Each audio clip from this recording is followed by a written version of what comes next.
Alright, how to take out a nasty bolt. See if I got alright, I got a perfect view right there. So, as you can see here, I'm going to put a 12 millimeter on this guy. I'm going to double wrench it. You're going to see I cannot get it loose. I'm bending and it's not coming loose. So what I'm going to do is I'm going to heat it up. Not with propane, with MAP gas. So before even doing this, I'm going to make sure that I clean up the surface real good. I don't want to get any fires here. I do have a fire extinguisher close by. I always try to work as safe as possible. So this is part of being safe, having fire extinguishers close by. And so I'm going to make sure everything's dry and as best as dry as possible. And I'm going to heat between these two right here. There's the heat. I'm going to go right in between there. And try to maintain the flame on this side, not towards the seal side where the oil is. Because I just want to heat the bolt. I don't want to heat anything else.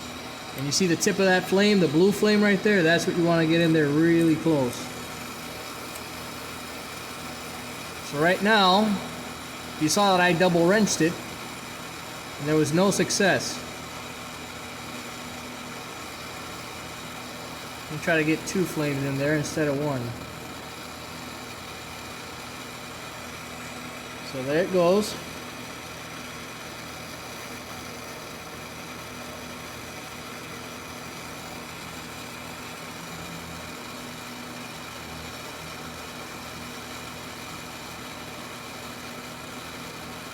So I believe it's hot enough now.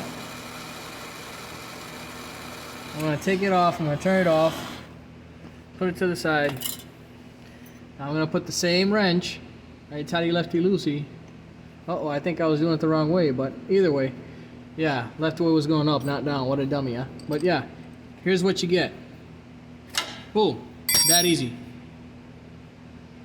So I just got this guy loose and the other 3 loose. You can see it comes off easy. Now, look at this one up here. I'm going to try to do it the same way. Double wrench it, and it should not... See, I'm going upwards. And the wrench is actually bending, and it's not... Oh, it came loose. Unbelievable. All right, but yeah, there's a big effort change when you actually heat it up. Big effort change. I mean, by a long shot. So, all right. Now I'm going to brass wire brush this whole side here.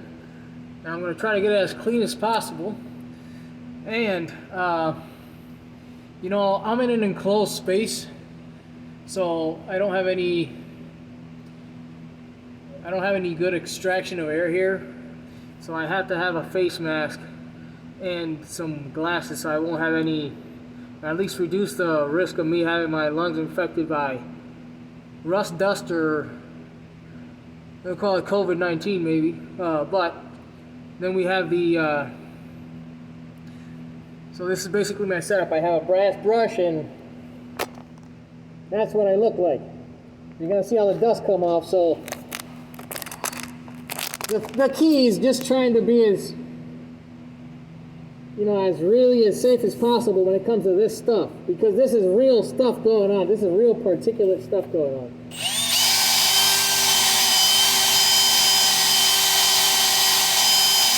I'm just trying to clean the threads as best as possible.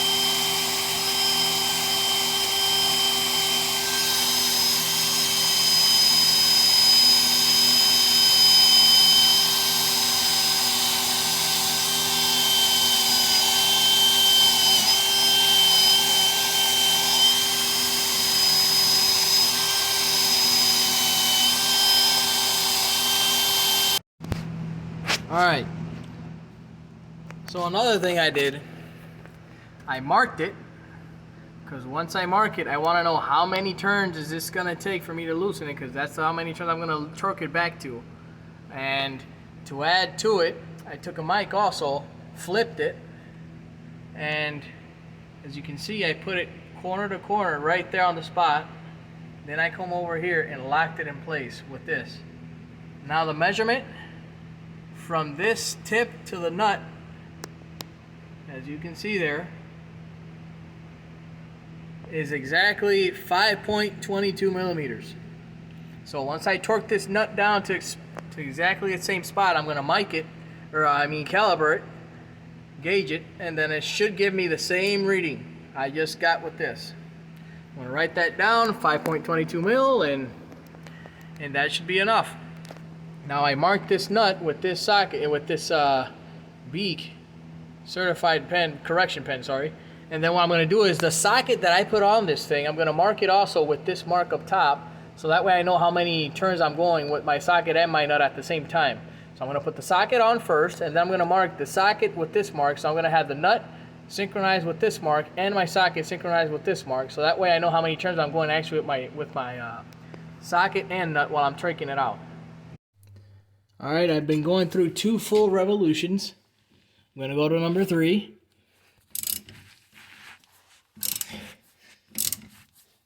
See my setup, I have a bolt here.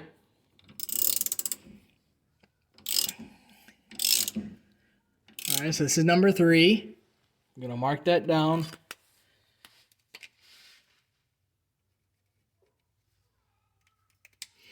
It's already starting to smell like nasty gear oil. Here's number 4. Write it down.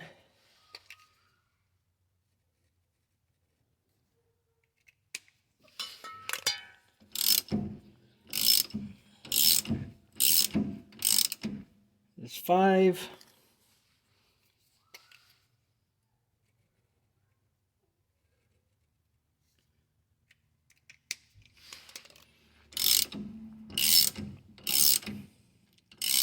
Here's number 6.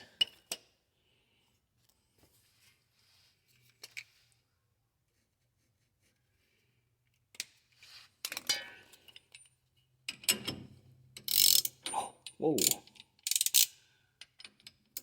Yep. Here's number 7.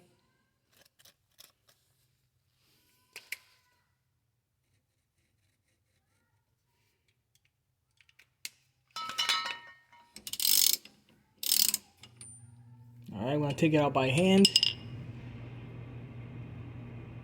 Number 8. I don't think it's going to come out yet, but we're at number 8.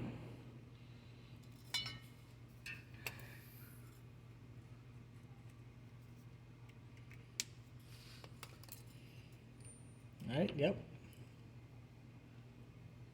Number 9.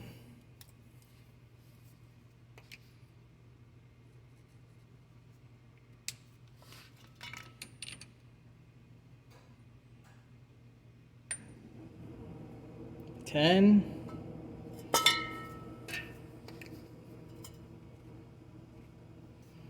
That's 10 full revolutions. 11.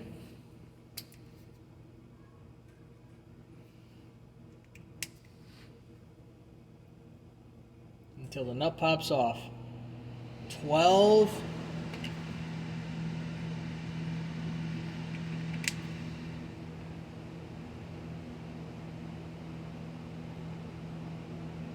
13.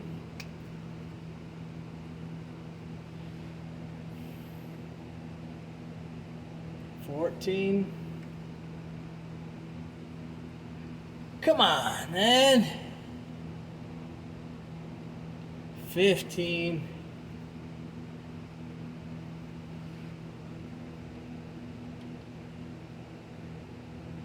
16.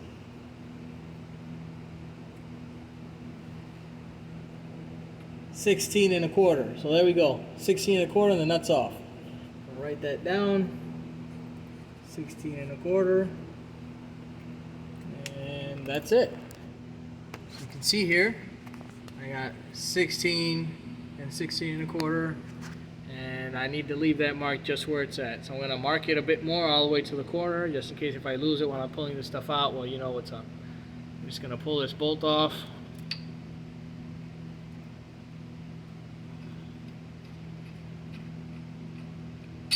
And that's it.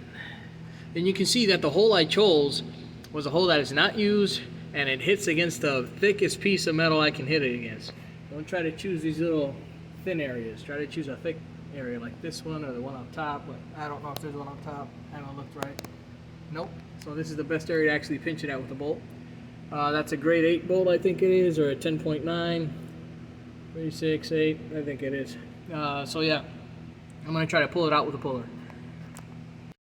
Alright, so as you can see here, I got a 10-pound slide hammer. I have this face as an adapter plate for the hub bearing pulling, and I have another adapter plate mounted. I have another adapter plate mounted to the already to the transfer case. I used off of this set, which is a harmonic balancer puller, the screw and a rod. So I can, because the screw worked for my slide hammer face. So as you can see here, this is my setup. You see the rod, see the screw, and I use the OEM bolts from the flange itself, and I'm going to start pulling it out. And as you can see, it is coming off quite easily.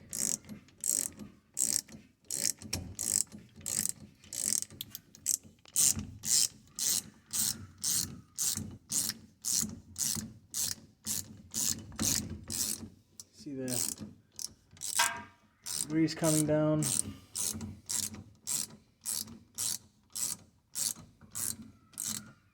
And here it comes. I'm going to get an oil pan. It's going to drip a lot, maybe. I don't know. I hope not much. Alright. Go to clean oil pan. Think over here. Right here. Yeah, this is clean. Look at that. Dusty versus clean, because I'm doing some body work here. There's the patches of Bondo glass. Take a good look at this side, see how it looks. So that way when you come over here, boom. I had to patch a big hole right here, and here's this side. That's all Bondo glass, just working it until I got that nice sort of curvature right there. Looks sort of the same as the other side. I think it's looking pretty good, but let's see how it ends up. Separate. Let me come over here. Put that oil pan under here because I'm having a leak. Alright. Ouch. Let me get this under there. My oil pan.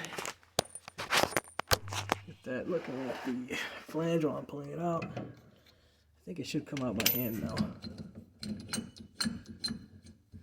Yeah, it's out. Alright, so what do we have here? There's the seal. Here's this part back here. Man, what a thing, huh? Look at that. Big plastic piece of bushing back there. And the seal. So this is what I'll be pushing out soon. I got the new part with me.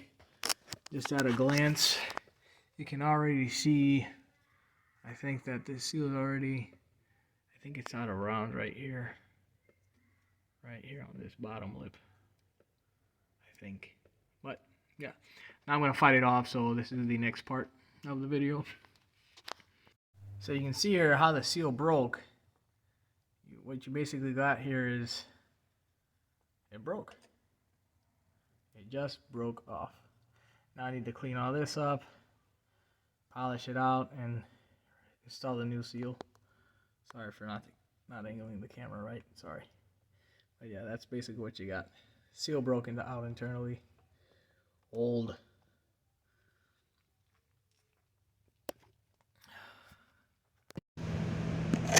Alright, time to take up the seal. Let me put the flashlight on. Alrighty. So I'll be using some of this stuff. Extra tacky, won't pound out, high temperature. Want to have as much as lube possible. So I'm basically going to just rub the lube all around here.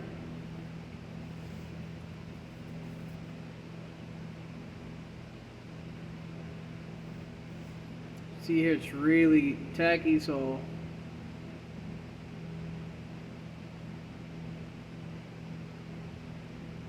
I'm sort of trying to. All right, just rub it around. So that's done. I just set it on its box. Now I'm gonna do the shaft side. See here, I know I can use the transmission, the differential grease, but I don't. I want to use my grease.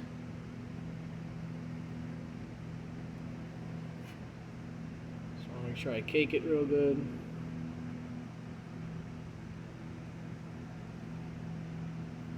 Take it, going on the side. After you got it, now that it's lubed, I'm going to proceed to install.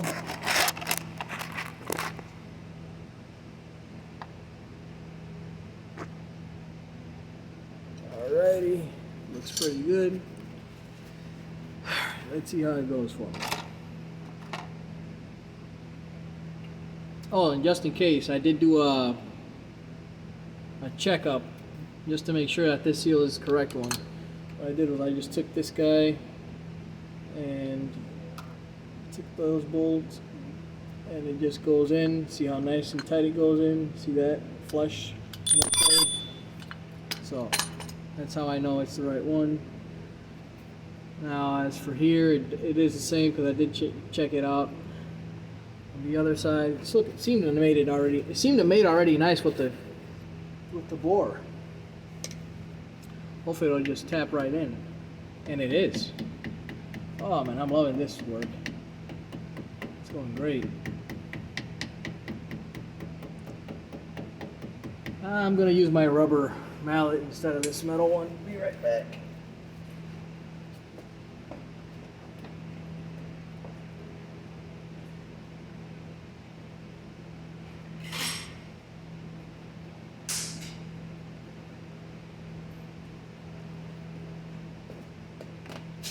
All right, back in action.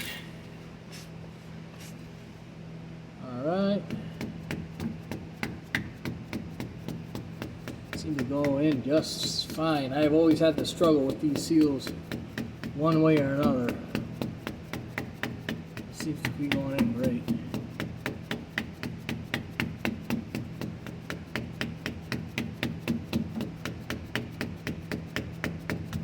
I'm not seeing up here how flush it's going. I think it's going pretty good.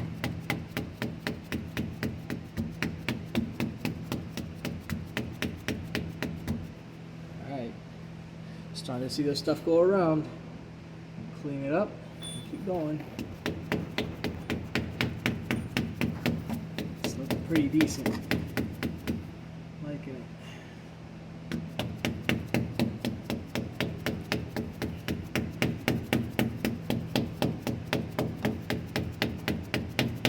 So I'm getting to the point where the actual grease is already seated. The seal's seated already in there. I'm just tapping it just to tap it.